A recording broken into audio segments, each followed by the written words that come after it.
তো মরার আগে একবার মরো। অনেক লম্বা সময় পেয়েছেন আপনি, থিংক অ্যাবাউট ডেথ। এবার যাওয়ার কথা ভাবেন। কি শক্তিশালী যুবক, বার্ধক্য চলে আসলে লাঠি ছাড়া চলতে পারে না। কাগজ বের করে একটু লিখো না কি কি ভালো কাজ করছিলা, যেগুলো দিয়ে নাজাতের ওসিলা হতে পারে। লিখে দেখো তোমার অবস্থাটা কি।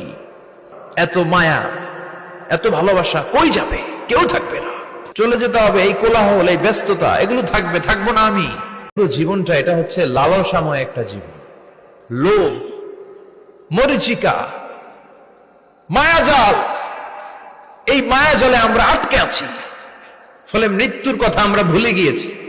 পাগলের মতো ছুটছি, আরো টাকা লাগবে, আরো খ্যাতি লাগবে, আরো যশ লাগবে, আরো দাপট লাগবে আমার।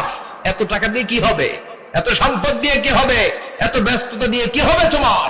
স্টপ, থামুন, অনেক হয়েছে। আম্মা থামুন। Take a rest, take a breath, and think about death. Think that you have to go back to your Lord. একটু বসেন না, একটু ভাবেন যে আমাকে চলে যেতে হবে, চলে যেতে হবে। এই কোলাহল, এই ব্যস্ততা, এগুলো থাকবে, থাকবো না আমি। সাইয়েদনা ওমর ফারুক বলেছেন, মুতু ক্বাবলা আন তামুতু, মরার আগে একবার মরো। হাসিবু ক্বাবলা আন তুহাসাবু আলাইকুম, তোমার হিসাব নেওয়ার আগে তুমি একবার নিজের হিসাবটা করো না। কাগজ বের করে একটু লিখো না কি কি ভালো কাজ করছিলা, যেগুলো দিয়ে নাজাতের ওসিলা হতে পারে। 1 2 3, আর কি কি আকাম কুকাম করছো দেখো না। লিখে দেখো তোমার অবস্থাটা কি। মরার আগে একবার মরো। মরার আগে খাটের মধ্যে শুয়ে শটান করে চোখ বন্ধ করে একবার মরার ভান করে দেখেন কেমন লাগে। চোখটা বন্ধ করেন আর ভাবেন আপনি নাই, কি কি হতে পারে ভাবেন। আপনার ছেলে মেয়েরা কান্না জুড়ে দিবে, আপনার প্রাণের স্ত্রী বিলাপ শুরু করে দিবে, বন্ধু বান্ধবের চিৎকার আর মাতম, স্থানীয় এলাকার মসজিদে ঘোষণা, অমুক এলাকার নিবাসী অমুক ভাই অমুকের ছেলে অমুক দুনিয়ায় নাই। সব আত্মীয়রা চলে আসবে, ফেসবুকে স্ট্যাটাস দেয়া হবে, সবাই সবাইকে জানাবে বিকাল 4টায় অমুক হাই স্কুল ময়দানে আপনার জানাজা। ছুটে আসবে, সবাই ছুটে আসবে আপনাকে শেষ বিদায় দিতে, গুড বাই জানানোর জন্য। আল ওয়াদা, বিদায় জানাতে আসবে সবাই। 4 তাকবীর দিয়ে আপনার জানাজা হবে, অশ্রুসিক্ত জানাজায় আপনার বিদায় হবে। কাঠের খাটিয়ার মধ্যে করে কাঁধে তুলে আপনার কবরে নেওয়া হবে। আগে থেকে খুঁড়ে রাখা কবরটার মধ্যে আপনার বিছিয়ে দেয়া হবে। বাঁশের কচি দিয়ে তার উপরে মাটির চাপা দিয়ে সব চলে যাবে। ভাবেন না একবার চোখ বন্ধ করে, this is the circle of life, this is the nature of life. এটা সবার হবে, আমার হবে, আপনার হবে। এত মায়া, এত ভালোবাসা কই যাবে? কেউ থাকবে না, সবাই আপনার অন্ধকার কবরে রেখে দিয়ে চলে আসবে। উপরে বাঁশের কঞ্চি, তার উপরে মাটির চাপা, অন্ধকার আর অন্ধকার।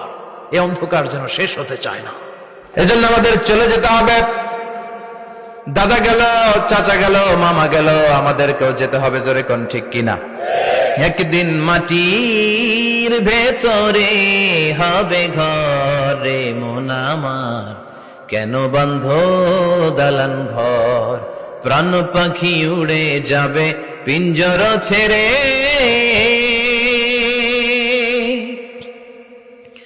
ধরা ধামে সবই রবে, তুমি যাবে চলে। বন্ধু বান্ধব যত, মাতা পিতা যারা সুত, সবই হবে তোমার পরে। মন আমার কেন বন্ধ দালান ঘর? একদিন মাটির ভেতরে হবে ঘরে মন আমার, কেন বন্ধ দালান ঘর? ঠিক কিনা? সব পরে থাকবে, চলে যেতে হবে আমাদেরকে। এজন্য আখিরাতের কথা যেন আমাদের স্মরণ হয়। বিশ্বনবী বলতেন, নাহাইতুকুম আন জিয়ারাতিল কুবুর, আমি তোমাদেরকে কবর জিয়ারত করতে আগে নিষেধ করতাম, কিন্তু এখন নিষেধাজ্ঞা প্রত্যাহার করে নিলাম। এখন সব সময় তোমরা কবরের সামনে যাবা আর জিয়ারত করবা। কবরস্থানে যান তো? বড়ুয়া কৃষ্ণপুরের এই গ্রামের কবরস্থান আছে কোন দিকে? পূর্ব দিকে আছে, গোখরার জলের ওদিকে। যান আপনারা, একটু যাবেন। একটু গেলে আখিরাতের কথাটা স্মরণ হবে। ওখানে ছোট শিশুরা শুয়ে আছে, কিশোর যুবকরা আছে, আপনার মতো তাগড়া যুবক মুরব্বীরা আছে। এরা এই এলাকায় থাকতো, এরা আকাশ থেকে নেমে আসে না, এই এলাকার সন্তান, আজ নাই। একটা সার্টেন পিরিয়ড শেষে আপনিও থাকবেন না। This is the nature of life, this is the circle of life. ছোট্ট শিশু হয়ে এসেছিলেন, শৈশব, কৈশোর, যৌবন, প্রৌঢ়ত্ব, আগে ছিলেন সিঙ্গেল, বিয়ে করে হয়ে গেলেন ডবল, এরপরে আল্লাহ আপনাকে একটা মেয়ে দিল, এরপরে মেয়েকে বিয়ে দিয়ে শ্বশুর হলেন, এরপরে ওই মেয়ের ঘরে সন্তান হতে নানা হলেন। আর কতদিন? অনেক দিন হলো তো, অনেক লম্বা সময় পেয়েছেন আপনি।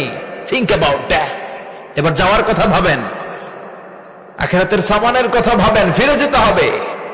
কি শক্তিশালী যুবক, বার্ধক্য চলে আসলে লাঠি ছাড়া চলতে পারে না। কুচকুচে কালো দাড়ি সাদা হয়ে যায়, দাড়ির শুভ্রতা, বয়সের ভার, রং ধরা যৌবন জং ধরে শেষ। This is the circle of life. যুবক ভাইরা, এটাই জীবন, চলে যেতে হবে।